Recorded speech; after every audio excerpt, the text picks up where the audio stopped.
తెలంగాణలోని ప్రసిద్ధ మేడారం సమ్మక్క సారలమ్మ ఆలయ అభివృద్ధి పనులు శరవేగంగా కొనసాగుతున్నాయి. ఇందులో భాగంగా గ్రానైట్తో గద్దెల విస్తరణ, ఆలయ ఆధునికీకరణ జరుగుతోంది. వనదేవతల మందిరం చుట్టూ మొత్తం 8 ద్వారాలను నిర్మిస్తున్నారు. వీటిలో 3 ప్రవేశ ద్వారాలు, 3 నిష్క్రమణ ద్వారాలు ఉన్నాయి. ఈశాన్యం, తూర్పు, ఆగ్నేయం వైపు ప్రవేశ ద్వారాల నిర్మాణం మొదలైంది. భారీ క్రేన్ల సహాయంతో గ్రానైట్ ఆర్చులను ఏర్పాటు చేస్తున్నారు. ఈ ఆర్చులపై ఆదివాసీ సంస్కృతి సంప్రదాయాలను తెలిపే చిహ్నాలను రూపొందిస్తున్నారు. తూర్పు నుండి పశ్చిమానికి వరుసగా సమ్మక్క, సారలమ్మ, పగిడిద్దరాజు, గోవిందరాజుల గద్దెలుంటాయి. పగిడిద్దరాజు, గోవిందరాజుల నూతన గద్దెల నిర్మాణం చివరి దశకు చేరుకుంది. ఆలయ పునర్నిర్మాణం మరో నెల రోజుల్లో పూర్తి కానుంది. మరిన్ని వివరాలు మా ప్రతినిధి వేణు అందిస్తారు. మేడారం సమ్మక్క సారలమ్మ తల్లుల ప్రధాన దేవాలయ ఆధునీకరణ పనులు యుద్ధ ప్రాతిపదికన కొనసాగుతున్నాయి. ప్రస్తుతము గ్రానైట్తో ఈ ఆలయాన్ని మొత్తంగా సర్వాంగ సుందరంగా ఆదివాసీ కళలకు కొట్టొచ్చే విధంగా ఈ యొక్క ప్రధాన ఆర్చుల నిర్మాణం పూర్తయింది. ప్రస్తుతము ఆ ఆర్చులను ఆ పిల్లర్ల వద్ద నిలబెడుతున్నటువంటి ప్రక్రియ అయితే యుద్ధ ప్రాతిపదికన కొనసాగుతుంది. ఒకసారి మనం చూస్తే ఈ యొక్క ఆర్చ్ సంబంధించి దాదాపు 2 రోజుల నుంచి కూడా దీన్ని ఆర్చులను సెట్ చేస్తున్నటువంటి సిచ్యువేషన్. సో ఆ ఆర్చులపై, ఆ గ్రానైట్తో ఉన్నటువంటి ఆర్చులపై ఆదివాసీ కళలను ప్రతిబింబించేటువంటి చిహ్నాలను కూడా చెక్కడం జరిగింది. సో పనులైతే భారీ క్రేన్ల సహాయంతో యుద్ధ ప్రాతిపదికన డిసెంబర్ చివరి వారకల్లా కంప్లీట్ చేసేందుకు వర్క్స్ అయితే కొనసాగుతున్నాయి. 3 షిఫ్ట్ లోపల వర్కర్లు ఇక్కడ పనులు కొనసాగిస్తున్నారు. సో అట్లాంటి ఆర్చులు ఇది తూర్పు ద్వారం, తూర్పు నుంచి వచ్చేటువంటి ప్రధానమైనటువంటి ఆర్చ్. ఇది మొత్తంగా 3 ఎంట్రీ ఆర్చులు, అదేవిధంగా 3 ఎగ్జిట్లు, ఇవి 6 ప్రధానమైనటువంటి ఆర్చులు నిర్మాణం జరుగుతుంది.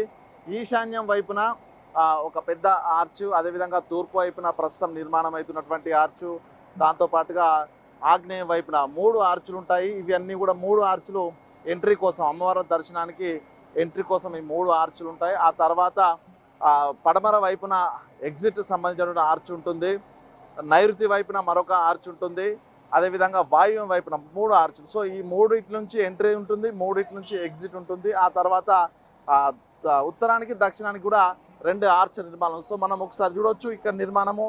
ఈ ప్రధానమైనటువంటి దేవాలయాన్ని కంప్లీట్గా సిమెంట్ కాంక్రీట్తో నిర్మాణం చేశారు. అందులో గ్రానైట్ నిర్మాణాన్ని కూడా ఆ గోడ చుట్టూ ప్రాకారము, ఈ యొక్క దేవాలయాల్లో ప్రాకారం ఏ విధంగా ఉంటుందో ఈ సమ్మక్క సారలమ్మ తల్లుల ప్రాంగణం లోపల ఈ యొక్క ప్రాకారాన్ని కంప్లీట్గా ఒక ప్రత్యేకమైనటువంటి గ్రానైట్తో నిర్మాణం అయితే చేస్తున్నారు.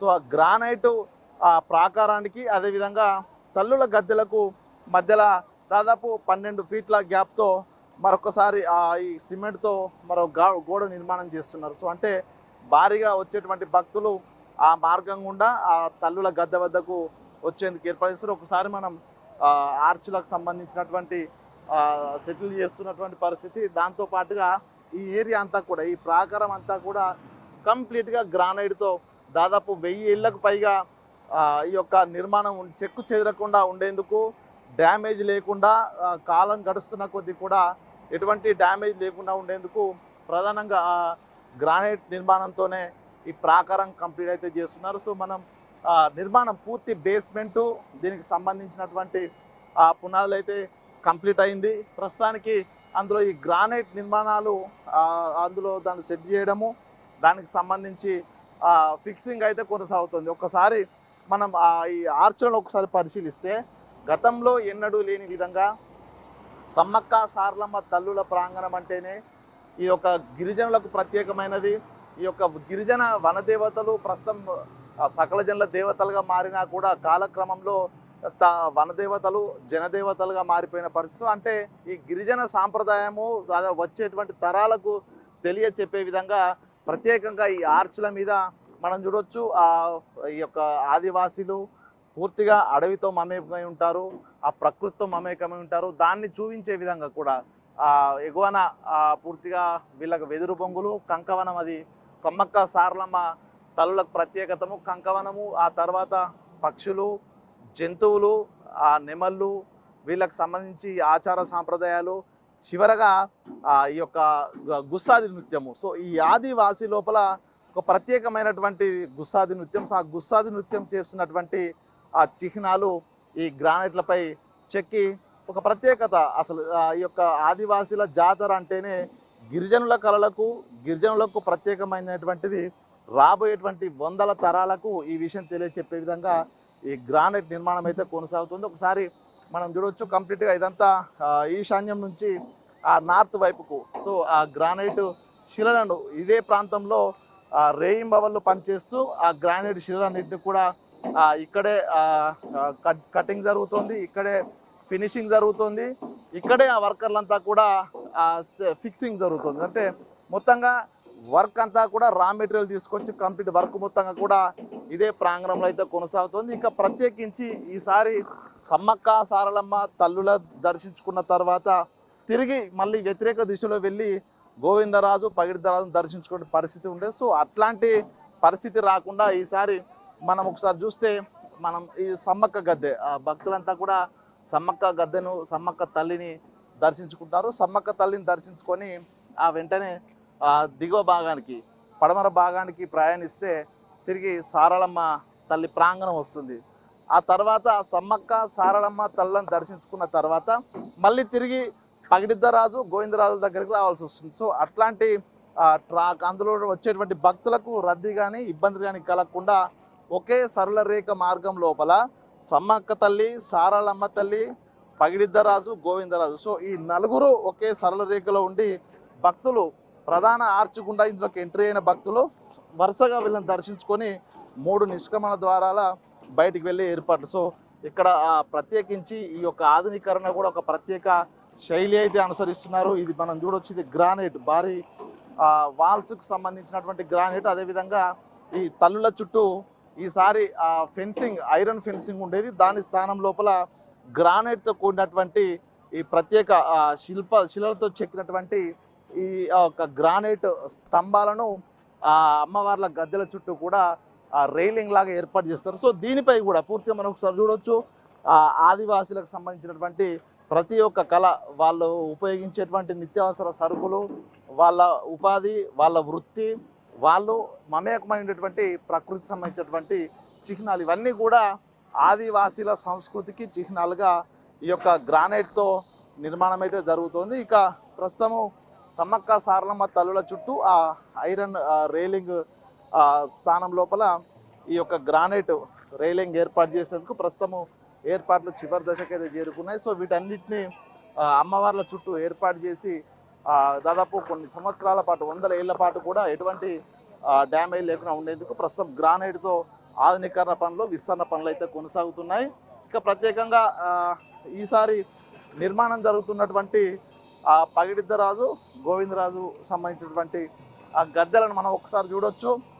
చివరి దశకు చేరుకున్నాయి వర్క్స్ అన్ని కూడా. సో గత నెల రోజుల క్రితమే మొదలైనటువంటి వర్కులు ఇప్పటి వరకు చివరి దశకు చేరుకున్నాయి.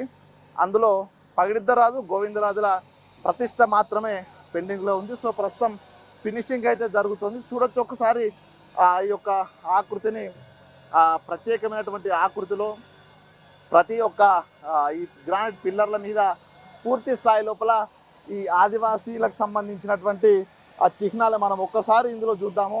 సో ఇవన్నీ కూడా నీళ్ళు, అదేవిధంగా కాంతి అంటే సూర్యుడు, ప్రకృతి, అదేవిధంగా భూమి. సో ఇవన్నీ పంచభూతాలతో మమేకైనటువంటి ఈ యొక్క ఆదివాసుల జీవన శైలి ప్రస్తుతం ప్రతి ఈ యొక్క ఈ గద్దెల చుట్టూ ఉన్నటువంటి ఈ యొక్క గ్రానైట్ పిల్లర్లపై చేశారు.